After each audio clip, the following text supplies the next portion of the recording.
Hello archers, this week's quick tip is all about hand angle. The release hand, whether you're using mechanical release or you're shooting with fingers, it really doesn't matter. Now, this is more critical with the compound shooters because they've got the most, let's just say, arguments that go on about this. But the fact is, as long as you're keeping your hand in a constant position, it doesn't make a difference. And I'll show you what I'm talking about right now. So if I draw back, okay, and I set, and I come to full draw, okay, now my hand can be like this, it can be like this, it could be like this. It doesn't matter. And you'll hear a lot of people, well, you've got to have it like this. You can't roll it all over the way. If you weren't using a D-loop, that'd be true. But the one thing that you cannot do, and I'll show you with the release, but it's the same way if you're shooting fingers. See how my hand is? It's relatively flat. Now, whether I keep it here or go here, it doesn't make a difference. I can even bend my wrist. A lot of people are going to call that heresy.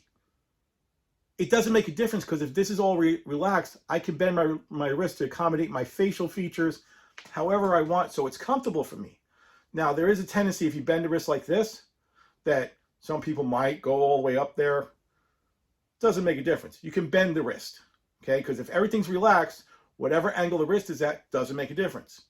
But you'll hear a lot of coaches yell at people, you can't bend the wrist, you've got to keep it straight. Yeah, it doesn't make a difference.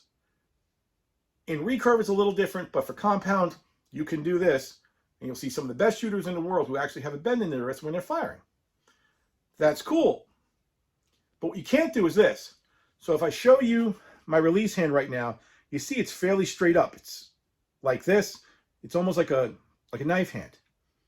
Well, what happens is if you bend this now, if you have your fingers too deep in the release, you're going to get almost a pair of brass knuckles. And you see all of a sudden I've got like a triangle forming at the top of my fingers.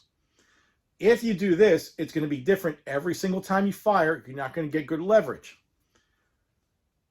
Same way, this is the way it should be. But if you do this with your knuckles, that's not going to work.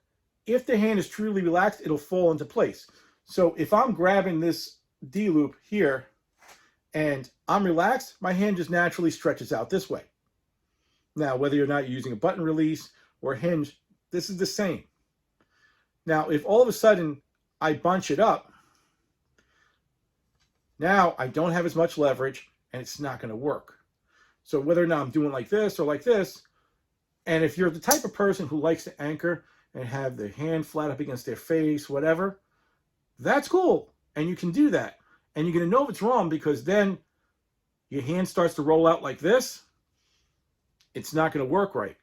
But it's a tell if you go like this and all of a sudden you're feeling your knuckles heavy into your face instead of just your fingers along your face, it's a dead giveaway that you're bending this segment here. And you can't bend it the same amount every single time. We're not machines. So that's why we tell you, let it relax and just keep it straight. So if I show you on a draw again, hand is relaxed, it's straight. Now, whether or not I can do it like this, it's the same thing. Doesn't make a difference. My execution angle wouldn't work for me doing this, but I can have it like this or like this. But if I bend it, now all of a sudden you see that the hand is not relaxed and it's less likely to be consistent like that every single time. Lastly, I'm just going to say this. If you're a recurve shooter or if you're shooting a stick bow, when you're executing, you're not using a release like this, obviously. Though I've seen some weird stuff, don't get me started. Anyway, when you draw back, okay, the same thing applies. You're setting the string in its pocket where it goes, whether you shoot from the tips or you shoot from the first set of knuckles in there, completely up to you. But you're here, hand flat. You're here, hand flat. Anywhere you want to be when you're anchoring, hand is flat. So you see again, no matter where I anchor on my face, hand is flat. Where people start to get into trouble with recurves and longbows is they start doing this. So they're literally over curling it. And this prevents two things. The first thing is going to prevent, when you release, you never want to open your fingers. When you release, you always, with a recurve, relax your fingers so they fold along the string. Because it's much faster and cleaner to relax as you pull than it is to try to open your fingers. Something's going to get hung up and it's going to cause impact and accuracy issues. Someone who's grabbing it with more of a curled draw hand is never going to get a really, really clean release because you're almost like this. And that's why I tell you, keep it all in line. Keep it like this.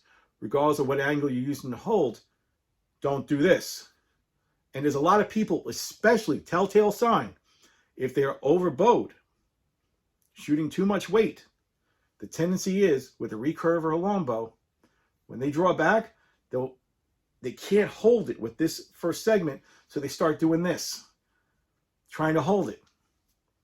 That giveaway something's wrong, and you'll have execution and impact variations because of it.